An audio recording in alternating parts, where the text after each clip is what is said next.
Nah, kenapa belakangan ini pemirsa cukup sering kecelakaan kendaraan terjadi di jalan tol? Apakah memang ada perilaku berkendaraan yang salah sehingga kerap ini menjadi faktor penyebab kecelakaan begitu? Dan siang hari ini kami ajak Anda untuk melihat kembali cara kita berkendara, berdiskusi bersama Yusri Pulubuhu, praktisi keselamatan berkendara yang juga founder dari Jakarta Defensive Driving Consulting. Selamat siang, Mas Jufri. Selamat siang Mas Anggi, selamat siang Mbak Gemma. Ya, Siap. saya turut prihatin dengan kejadian kali ini yang terus-menerus menjadi satu bahan, harusnya menjadi bahan pelajaran kita ya. Tapi tetap saja terjadi. Oke, Mas, ini kita melihat sekarang jadi kebiasaan ya. Kalau di tol itu, kalau macet, mobil-mobil itu mengarah ke bahu jalan, jalan di bahu jalan, kemudian cepat begitu, kencang. Nanti kalau ada polisi di depannya, barulah dia baru mulai ke kanan untuk tidak menghindarin ditilang begitu ya. Nah, kalau kita lihat dari kasus yang di Semarang ini, posisinya kan si truk ini dalam kondisi darurat juga sehingga dia berhenti. Kemudian mobil Pajernya menabrak dari belakang. Mas Jufri ngelihatnya seperti apa?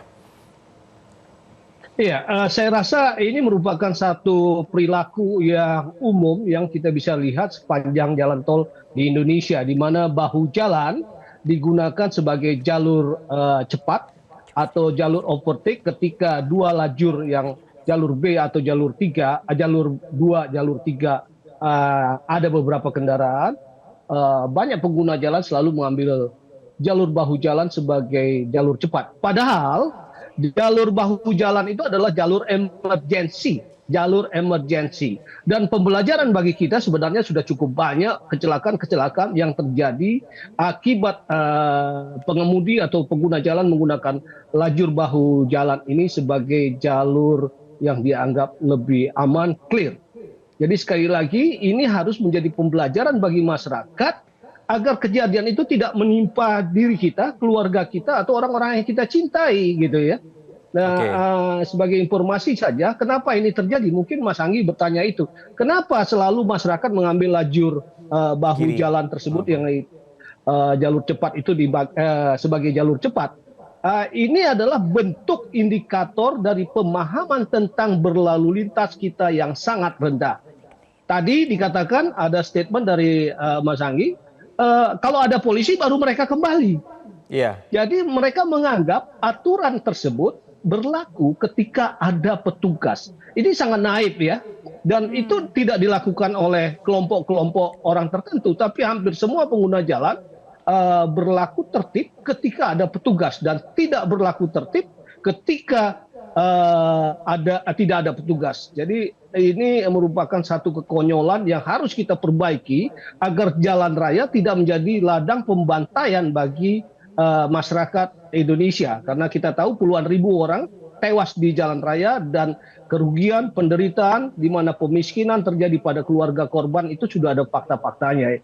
Jadi saya sangat menyesal dengan kejadian ini tersebut. Jadi kalau ditanya lagi bagaimana apa yang harus kita lakukan, sederhana, ikutin, pahami aturan dan ikuti peraturan tersebut. Yang terjadi adalah ketertiban dan kenyamanan. Dan terakhir adalah Anda ketiba di tempat tujuan dengan selamat. Itu kan tujuannya. Tapi kedua elemen di sebelumnya hal yang sangat lemah tidak dilakukan oleh mereka. Oke, Mas Yusri, ini kan memang pengakuan dari sang supir adalah katanya tidak berkecepatan tinggi ya, sedang begitu. Tapi kalau kita melihat efek dari mobilnya sampai hancur lebur begitu, 4 orang meninggal dunia, kira-kira benar nggak secepat itu berkendaranya? Oke, kalau kita melihat kerusakan tersebut, saya yakin kerusakan itu kan sangat linear dengan daripada konsekuensi inersia atau energi yang terjadi. Energi semakin besar bila mana ada pergerakan. Semakin pelan kendaraan, maka kerusakan pun semakin kecil. Akibatnya cedera serius pun tidak ada atau fatality tidak ada. Tapi sebaliknya, kalau kecepatan besar, energi besar, kerusakan akan semakin parah. Jadi ini sangat bisa diinvestigasi berapa kecepatan kendaraan tersebut. Tapi secara kasat mata kita melihat ini cukup tinggi. Yang jelas ini lebih dari 60 km. Kita tahu kecepatan di area tol luar kota itu maksimal 100 dalam kondisi ideal. Nah, bicara soal 100 speed limit itu juga harus dipahami, kita masih memiliki pemahaman yang kurang terhadap speed limit di jalan raya. Mereka selalu berpikir kalau saya 80 sedangkan speed limit 100, berarti saya sudah pelan. Tidak berarti begitu. Speed limit itu hanya harus diartikan dalam kondisi ideal. Ada faktor-faktor, variabel faktor, antara lain kondisi kendaraan, kondisi manusia, kemudian traffic, lalu lintas dan lain-lain.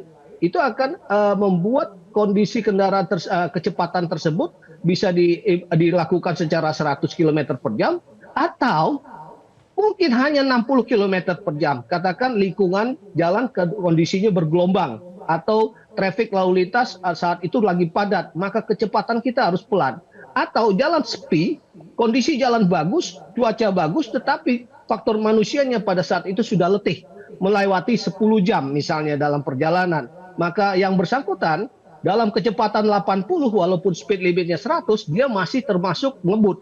Idealnya dia harus berhenti, tidak melanjutkan perjalanan itu karena dia sudah exit atau melebihi daripada kebugaran maksimal seseorang ketika mengoperasikan sebuah kendaraan yang kita kenal sebagai multitugas ya, multitasking yang begitu banyak yang menyedot stamina. Jadi kurang lebih begitu, Mbak. Baik, Mas. Jadi kan kalau misalnya kita melihat bahwa ini sudah jadi perilaku yang mengarah ke buruk begitu. Tapi kan sebenarnya dalam proses misalnya dari tes SIM aja kita ada tes kesehatan, tes macam-macam begitu loh. Apakah ini tidak bisa tersaring ketika melakukan tes ini sehingga orang-orang yang mungkin punya kecenderungan untuk agresif tinggi dan segala macam ini tidak bisa mendapatkan SIM begitu misalnya? Dan infonya memang supir ini katanya nggak punya SIM. Baik. Oke, baik. Ini kaitannya adalah pertanyaan apakah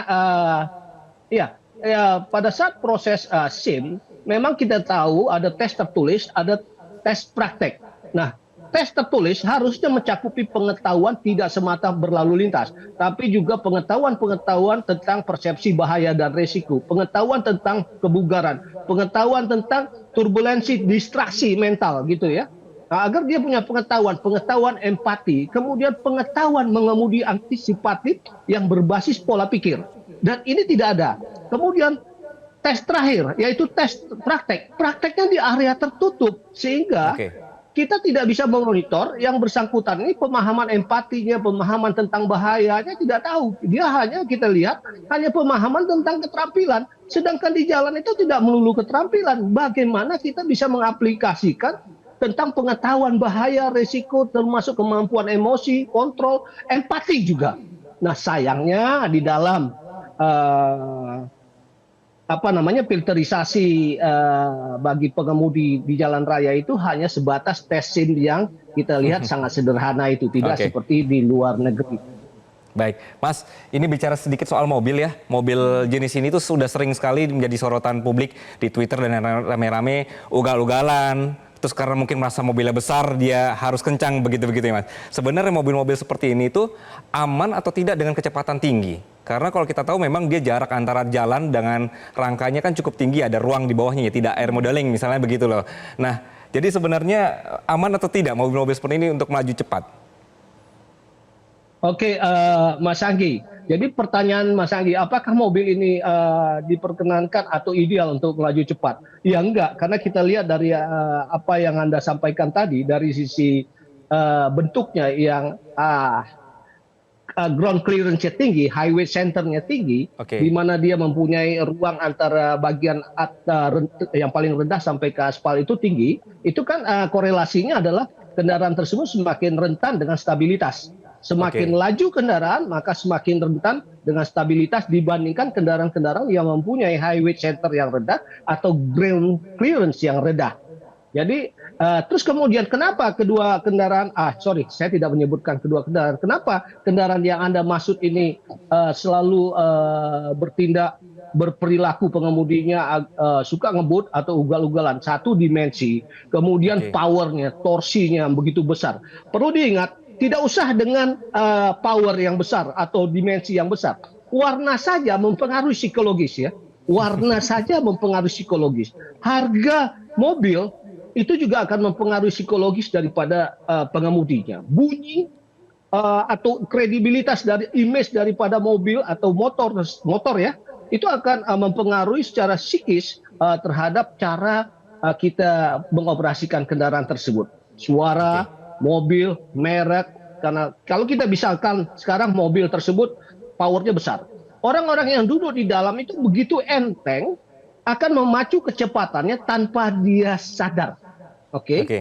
Nah, tanpa dia sadar, dan itu akan sangat membahayakan bagi orang-orang yang tidak memiliki pengetahuan. Sekali lagi, pengetahuan bukan keterampilan semata ya.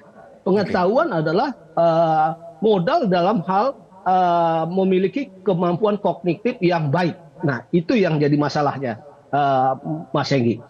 Baik, Mas baik, Andi. baik. Oke, mudah-mudahan ini jadi kasus terakhir lah ya. Jadi juga mereka-mereka yang mungkin merasa lebih dibandingkan yang lain dengan mobil besar, dimensi besar, atau gagah, atau warnanya tadi kata Anda juga ya. Ini menjadi sadar bahwa kalau mau egois, kalau mau ngebut-ngebutan, kalau mau meninggal jangan ajak-ajak yang lain, begitu ya Mas Yusri ya. Mas Yusri, terima kasih atas waktu Anda di siang hari ini. Jelajahi cara baru mendapatkan informasi. Download Metro TV Extend sekarang.